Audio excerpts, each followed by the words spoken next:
మళ్ళీ ఒకసారి పరిగెత్తి స్నేహితుల దగ్గరికి, ఎరా బాగున్నావా అంటే, బాగుండేది రా, సిగరెట్ తీసుకుని. నేను సిగరెట్ తాగను రా. సిగరెట్ తాగువా? ఈడు రేడు పిచ్చోడు రేడు. అంటే సిగరెట్ తాగని వాడు ఎవడు? పిచ్చోడు అని నా మైండ్లో ఏమైంది? రికార్డ్ అయింది. అబద్ధ ప్రవక్తలు. వాళ్ళు నీ ఫ్రెండ్స్ కావచ్చు, మీ తల్లిదండ్రులు కావచ్చు, మీ ఊరి పెద్దలు కావచ్చు, మీ సంఘ పెద్దలు కావచ్చు. ఇంకా సంఘ పెద్దల గురించి చెప్తే చాలా ఉందిలే, మళ్ళా రానిరు నన్నుడికి. నాకు అదే పరిస్థితి. నేను రక్షణ పొంది ఒకరోజు జీన్స్ ప్యాంట్ వేసుకుని బాగా పైకి దూకొని అద్దాలు పెట్టుకుని పోయినా.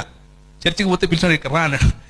ఏం సారా, ఏమి ఇటు వచ్చినవే అన్న. అంటే వాక్యం విందామని వచ్చినావా, ఆడపిల్లలు చూడడానికి వచ్చినావా అని. ఆడపిల్లలు చూడడం ఏంటి సార్, వాక్యం చూడడానికి వచ్చినా, వాక్యం వినడానికి వచ్చినా. మొన్న రక్షణ పొందినాడు జీన్స్ ప్యాంట్ వేసుకుంటాడు, పో అన్నాడు. అబద్ధ ప్రవక్త. ఏమని చెప్పాడు?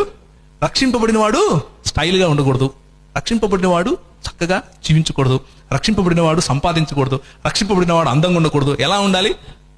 పొడుగ్గా ముఖం పెట్టుకుని గాడిదల మాదిరి నడుచుకుంటూ పోవాలి.